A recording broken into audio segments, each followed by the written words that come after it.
Hello there. It's good to be with you again. This week we're going to be considering ecological systems, human ecologies, and human development. In this module, really what I want to do is kind of change gears, step back, and look at the bigger picture. We all know that we have been raised in a particular historical context. This involves and includes our families, our churches, our town or cities. You can go back, you go out further, our state, our country or region of the country, our state, a region of the country, and then our country, our part of the world. And as we start at the center and move out, we are reminded that we are shaped or become who we are within a particular historical context. Now, I've already suggested that our families of origin have the greatest power to bless and curse, and that the emotional relationships developed there shape us, impact us for the rest of our lives. While our families may have the greatest power to shape us, we all know that there is much more at work.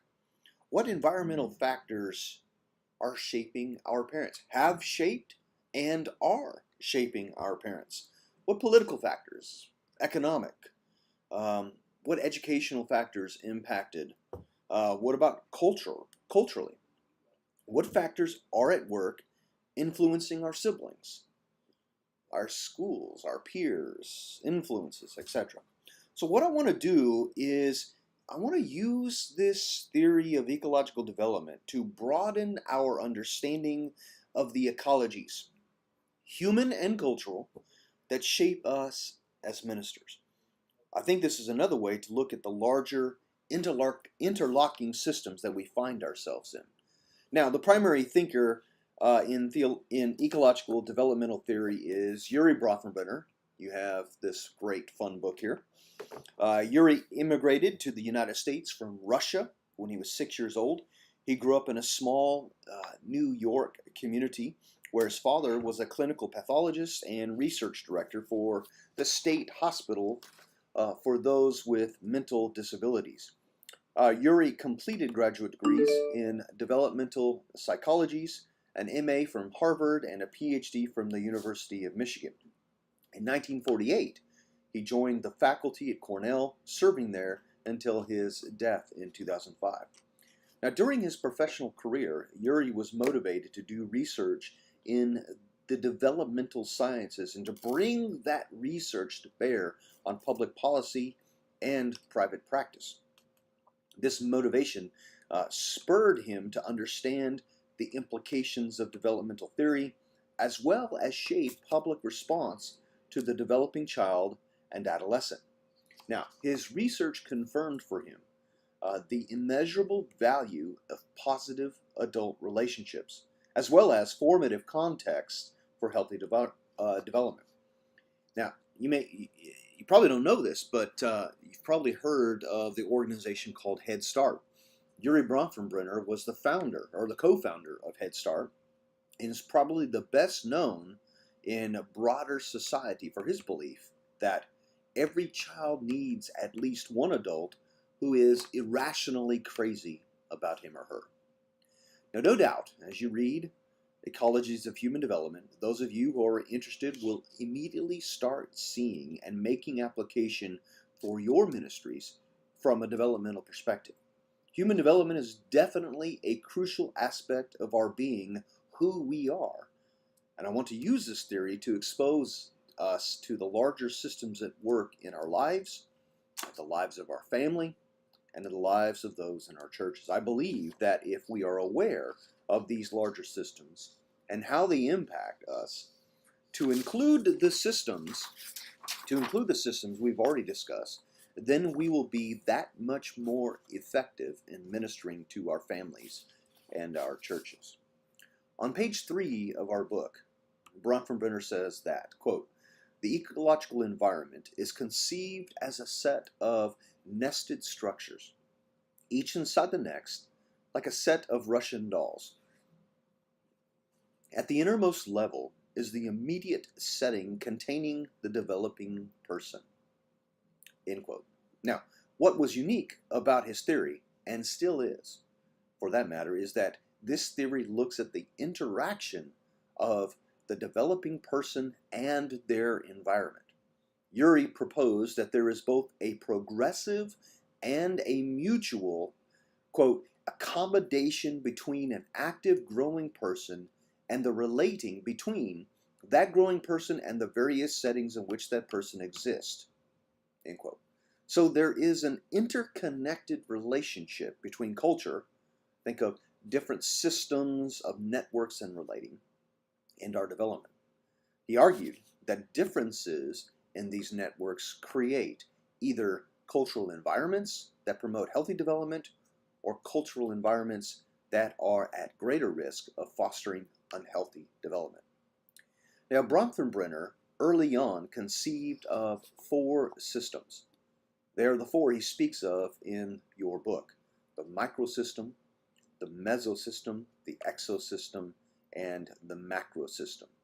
Later on in his life, he added a 5th system, the chronosystem, to account for significant environmental events and transitions that influence one across the lifespan. Now, what Bronfenbrenner's book lacks is great photos or diagrams. So, I will upload a document that contains images, different models, so that you might conceptualize this.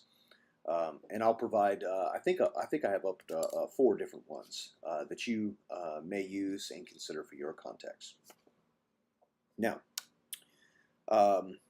Urey argued that he was presenting a new theoretical perspective for research and human development, in that it takes into account the developing person, the environment, and especially the interaction of the two. There's a complex, he envisioned this as a complex of interrelations within the immediate setting, the microsystem, then the mesosystem, and then the exosystem, and then the macrosystem. The complex of these nested, interconnected systems is viewed as a manifestation of overarching patterns of ideology and organization of the social institutions common to a particular culture or subculture. These generalized patterns are referred to as, finally, the macrosystem. In short, what he is offering is a theory of environmental interconnections and their impact on the forces directly affecting psychological and sociological growth. He argues that the most unconventional aspects of his theory is its conception of development. Traditionally, he argues that the emphasis was on the psychological processes of perception, motivation, thinking, and learning. His theory focuses on their content. What is perceived? What is desired? What is feared, thought about, or acquired knowledge? How the nature of this psychological material changes as a function of a person's exposure to and interaction with their environment. So he defines development as the person's evolving conception of the ecological environment and their relation to it, as well as the person's growing capacity to discover, sustain, or alter its properties.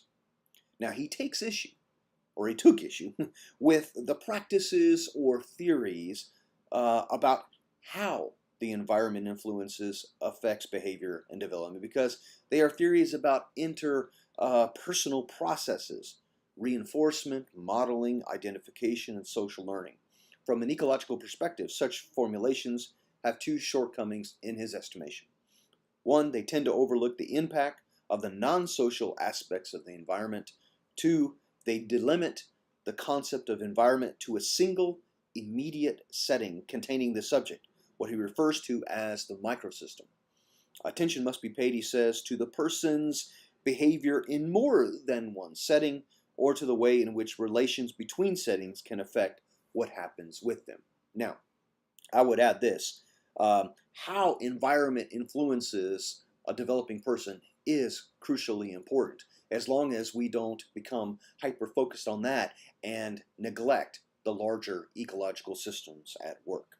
Now, so according to, let's see, let me look here. All right.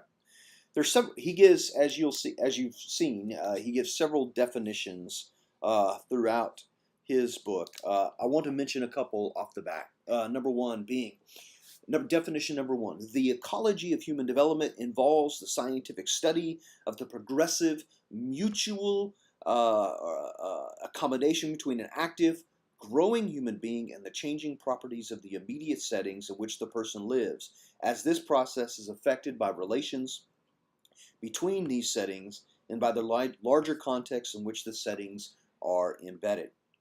Now, there are three features of this definition. The developing person is not viewed merely as a blank slate, a tabula rasa, on which the environment makes an impact. And I think theologically this is important because we tend to treat children as blank slates or empty sponges or empty vessels. We need to remember that children come to us created in the image of God with agency. That is, they have something to say. They are in a relationship with God, and they are full persons. They don't become persons as we pour stuff into them. They already are. They become more. They become more of who God intended them to be as they're in relationship. So they don't come to us as blank slates on which the environment impacts, but as a growing dynamic entity that progressively moves into and restructures the milieu in which it resides. Number two, since the environment also exerts its influence, requiring a process of mutual accommodation, the interaction between person and environment is viewed as bidirectional, that is, characterized by reciprocity. And then number three, and I'm only mentioning a couple things here. The environment defined as relevant to developmental processes is not limited to a single immediate setting, but is extended to incorporate interconnections between such settings, as well as to external influences emanating from the larger surroundings. So an extended conception of the environment is broader and much more differentiated than that found in psychology in general and developmental psychology particularly.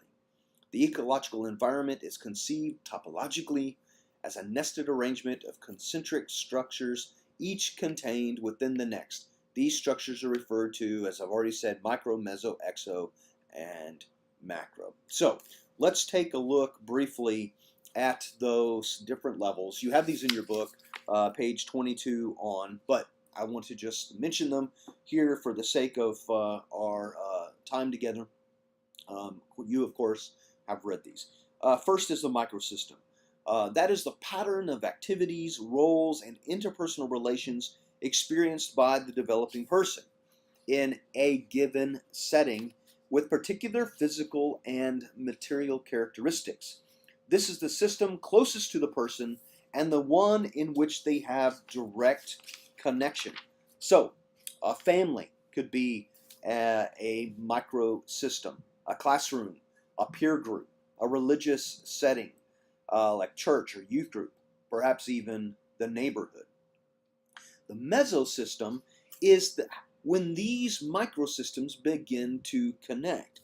The mesosystem, he says on page 25, comprises the interrelations among two or more settings in which the developing person actively participates. So, for example, a child and for a child, the relations among home, school, and neighborhood, peer group for an adult, that is where the school, think about the family and the church and how they interrelate. That's a mesosystem. Or the family and the school, how they relate. That's a mesosystem.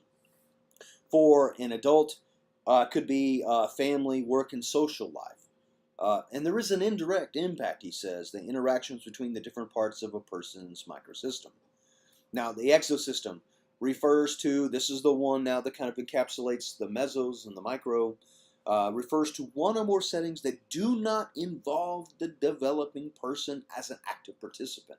So the mesosystem, the exosystem, the developing person is not directly involved in.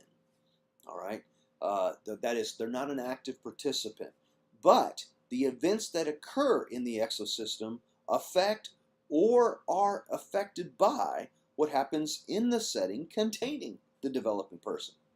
So, for a child, that might be neighbors, might be family, friends, uh, an educational administration like a school board, um, perhaps parents' workplace, something like that. Macrosystem refers to consistencies in the form and content of lower order systems, micro, meso, exo, that exist or could exist at the level of subculture or the culture as a whole, along with any belief systems or ideology underlying such consistencies. The cultural environment in which the person resides is another way to think about it. So think about national customs, think about like economic patterns, realities. The fall of the stock market in 2008 is a great example.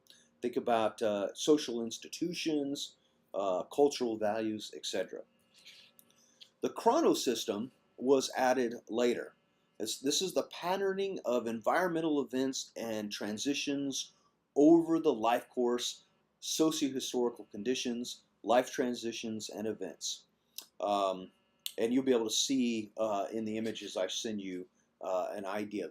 Think of it as the dimension of time. The dimension of time.